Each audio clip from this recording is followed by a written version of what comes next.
in lagu nasteexeeyo talada markay tahay markii la garanayay waa la joogaa inaad garato Ilaahay ku garansiiyo murashaxa madaxweyne ku xigeenka xisbiga mucaaradka ee wadani ambassador Maxamed Cali Cabdi oo maanta warfidiyeenada kula hadlayay gudaha magaalada Boorama ayaa waxa uu ugu baaqay bulshada ku dhaqan magaalada Boorama iyo waliba sidoo kale gudaha Somaliland isugu soo baxaan maalinta bariya banaanbax ay ku baaqeen isbahaysiga xisbiyada mucaaradku sidoo kale waxa uu ka hadlay isla markaan uu cambaariyay xariga lagula kacay qaar ka mid ah saraakiisha xisbiga mucaaradka ee wadani ambassador Maxamed Cali Cabdi oo arrimaha iyo arrimo kale ka hadlaya ayaa waxa uu tilmaamay Somaliland 8 bilood u dambeeyay waxa hareeyay muran siyaasadeed oo khasaare inuu geysto mooyaane aan wax faa'iido dhalaynin walina natiijo lahayn madaxweyne waxa la yiri talo waa marad garan weyday iyo marad gaari weydo wax walba gacantaada ay talada dalku ku jirtaa cid kastoo kalena way kugu taageeri kartaa markay wax toosan yihiin waxa iga nasteexaa oo ummadda ka nasteexaa Somaliland markay joogaanba xaq baad u leedahay in lagu nasteexeeyo talada markay tahay markii la garanayay waa la joogaa inaad garato Ilaahay ku garansiiyo kursigaad fadhidaa waa amaano Ilaahay baa ku dhiibay ummadda isaga adeejiyay waa lagu xisaabtamayaa ballan buu lahaa 5 sanadood buu ahaa bisha soo socotay November 13 uu kaaga eegyahay in badanna waad ballan qaaday waad ku dhawaaqday ballanta fuli ma aha in la marmo ma aha in la xanaajiyo ma aha in la isku xanaaqo ma aha in la saflagaadeeyo in la isku hanjabana ma aha ballantii aad qaaday ee ummaddu ku dhiibay amaanada Ilaahay ku dhiibay ummaddu kugu aamintay ee laga sugayay un fuli beritoole oo khamiisa waxa loo ballansan yahay xisbiyada mucaaradka taageerayaashooda oo dhan iyo cid kasta oo danaynaysa oo shacabka Somaliland oo danaynaysa dawladdu haddii ay qaldanto oo ay jidkii lagu ballamay ka leexato cid kasta waxa xaq u leedahay inay dawladda qabato dawladdu waa shacabka xukuumad weeyaan madaxweynuhu wuxuu hogaamiyaa xukuumadda laakiin dawladdu waa shacabka wax toosiya haddaan maanta toosin weynana beritoole meel waxay gaadhi Allah cawdo oo la yiraahdo la qoomeeyo la yiraahdo war maxayno maalintii ahayd ay taagneed oo toosin waay madaxweynaha iyo xukuumadda ugu horeeyo arrimaha gudaha Maxamed Kaahin oo xil weyn saaran yahay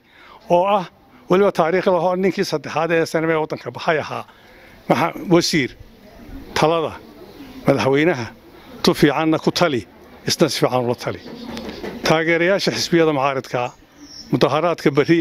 waa mudaharaad silmiya waa mid nabadgelyo ah cid kastana way saaran tahay nabadgelyadu booliiska shacabka taageerayaasha iyo cid walba ninna loo bariimaayo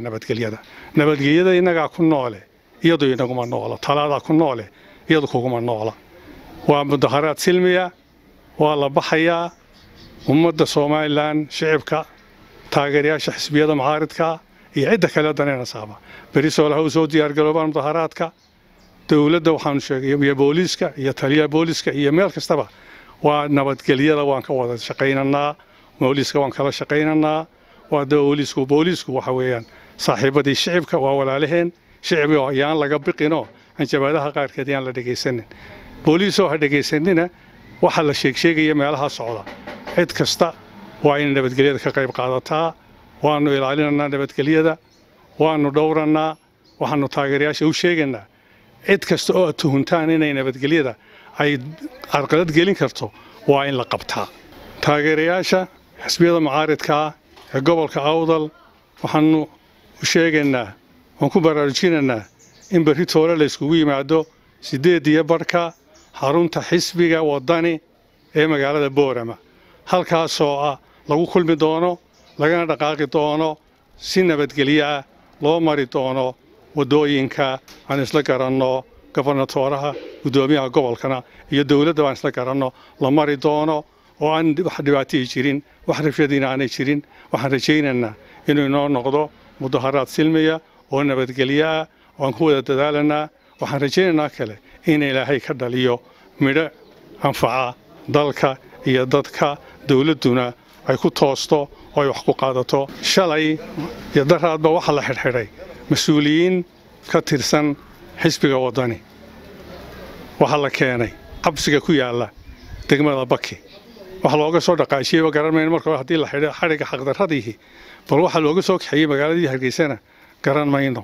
waxaan leenahay dawladda iyo wasiirka arrimaha gudaha waxaan u sheegaynaa mudaharaadka kaayimiga aan leeyahay doorashada waqtigeedii hal la qabto aanan waxna husidin aan wax kale sheegaynin kaun baa la sheegay haddii ay qaban qaabinayeenna xaqdarro ma ahayn waxaan leenahay muwaadiniinta xorriyadooda loo soo celiyaan ugu baaqanaa wasiirka arrimaha gudaha oo nabadgelyada waddanka mas'uulka ah waa Shucayb Maxamed Kaan Shucaybiga telefishinka caalamiga ee Bulsho magaalada Boorama.